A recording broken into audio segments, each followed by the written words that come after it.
Hi guys, be the bull welcomes you again. Flair writing limited का IPO आने वाला है, तो उसके बारे में बात करेंगे। तो फ्लेयर राइटिंग की जो आईपीओ डेट देख लेते हैं, डिटेल्स भी देखेंगे। और आईपीओ डेट जो है वो 22 नवंबर 2023 से लेकर 24 नवंबर 2023 है। फेस वैल्यू ₹5 पर शेयर है। प्राइस बैंड जो है ₹288 से लेकर ₹304 पर शेयर है। लॉट साइज 49 शेयर्स का है।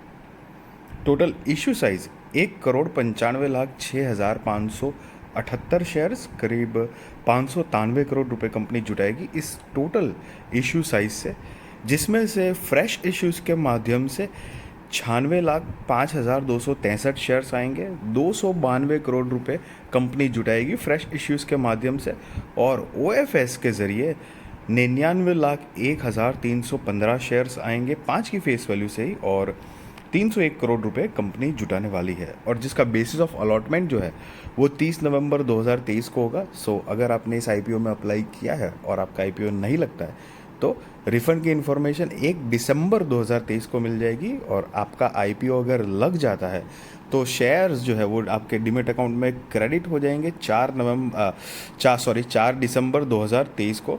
लिस्टिंग डेट जो है 5 दिसंबर 2023 है। Cut off time for UPI mandate confirmation शाम को 5 बजे 24 नवंबर 2023 को है।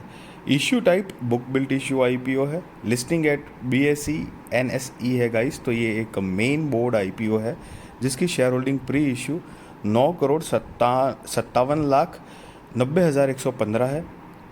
शेयर होल्डिंग पोस्ट इश्यू 10,53,95,378 है।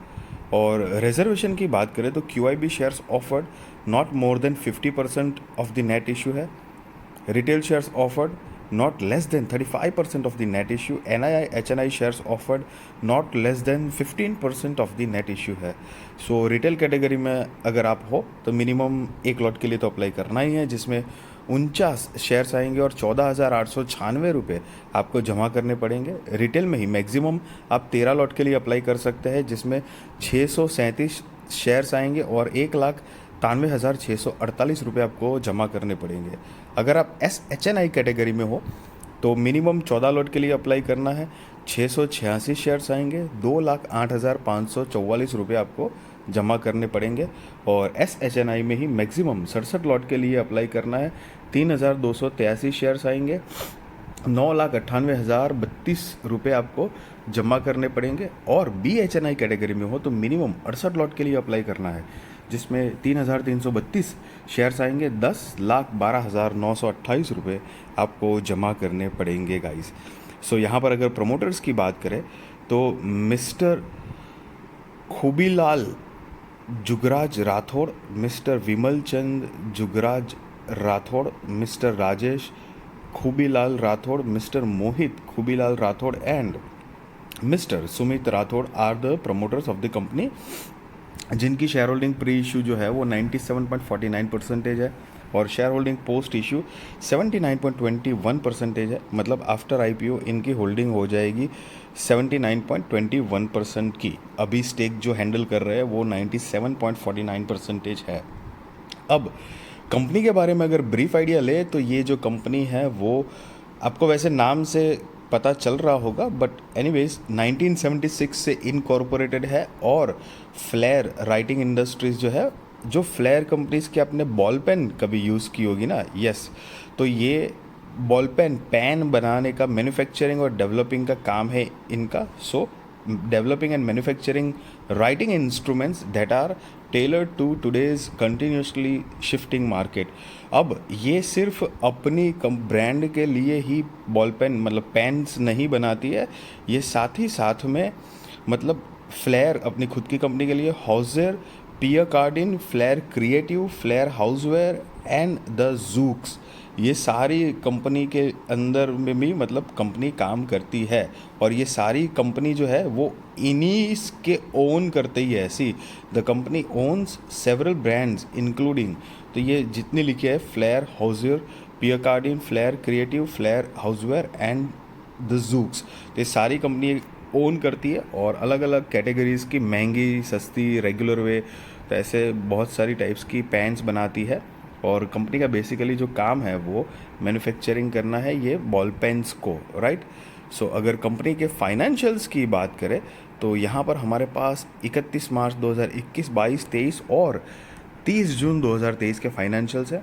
गाइज ये सारे के सारे फिगर इन करोड्स में है और रिसेंट लेटेस्ट वाले हम फाइनेंशियल्स देखेंगे तो 30 जून 2023 के हिसाब से कंपनी की जो टोटल असेट है वो 765 करोड़ रुपए के आसपास है, रेवेन्यू 248 करोड़ रुपए के आसपास है, प्रॉफिट आफ्टर टैक्स 32 करोड़ रुपए के आसपास है, नेटवर्थ 470 करोड़ रुपए के आसपास है, रिजर्व्स एंड सरप्लस 423 करोड़ रुपए के आसपास है और टोटल बोरोइंग्स जो है वो 126 करोड़ रुपए के आसपास है।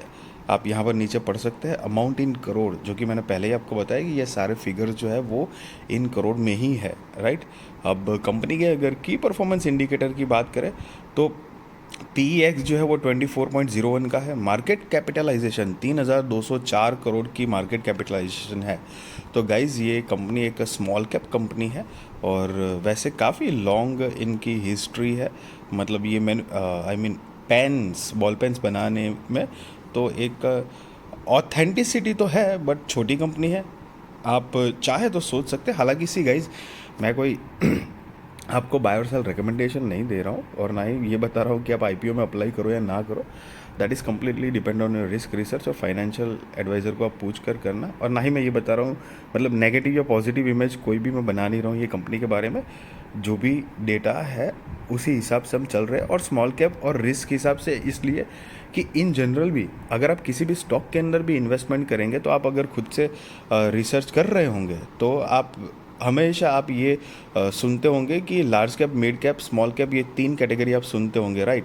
तो जितनी बड़ी कंपनी, जितना लंबा रिकॉर्ड, जितना फाउंडेशन मतलब फंडामेंटली बढ़िया कंपनी है, तो रिस्क प्रोबेबिलिटी जो है आपके पैसे की वो कम हो जाती है। दैट्स इट, बिकॉज मार्केट में आप ट्रेडिंग करो या इन्वेस्टमेंट करो, रिस्क फैक्टर तो हमेशा रहता ही रहता है। इतनी सी बात होती है कि आप बढ़िया कंपनी चुनते हो तो आपके पैसे ज़्यादा सेफर होने के चांसेस, प्रोबेबिलिटी जो है उसकी वो बढ़ जाती है और आपके पैसे ग्रोथ, आपको फाइनेंशियल ग्रोथ देने में, वेल्थ ग्रोथ करने में वो हेल्पफुल होता है। सो इन दैट कॉन्टेक्स्ट मैंने आपको बताया है। सो मार्केट कैपिटलाइजेशन 3204 करोड़ की है, ROE 31.17% का है, ROC 31.24% है, date to equity 0.26, EPS 12.66, RONW 31.17% है गाइस। और कंपनी का यहाँ पर ऑब्जेक्ट ऑफ इश्यू मतलब ये IPO लाने की वजह क्या है, रीजंस क्या है वो देख लेते हैं। तो कि पहला रीज़न है setting up a new manufacturing facility for writing instruments in district Valsad Gujarat, new Valsad unit. तो उनको एक मैन्युफैक्चरिंग यूनिट डालना है जिसके लिए चाहिए पैसे। Funding capital expenditure of the company and it's subsidiary FWEPL, तो उसके लिए भी चाहिए पैसा, मतलब सब्सिडरी जो कंपनी है उनके लिए एक्सपेंडिचर पैसे चाहिए। Funding working capital requirements of the company and it's subsidiary FWEPL and FCIPL, तो ये दोनों के लिए उनको पैसे चाहिए कंपनी के लिए। और रीपेमेंट प्रीपेमेंट इन पार्ट और full of certain borrowings availed by the company and it's subsidiaries FWEPL and FCIPEL। तो मतलब इन शॉर्ट में कंपनी के ऊपर जो कर्जा है तो कर्जा थोड़ा मोटा या पूरा चुकाने के लिए कंपनी को फंड की ज़रूरत है। और 5वां जनरल कॉरपोरेट पर्पस। तो ये कुछ रीजंस, मेजर रीजंस कंपनी ने दिए हुए हैं IPO लाने के वजह।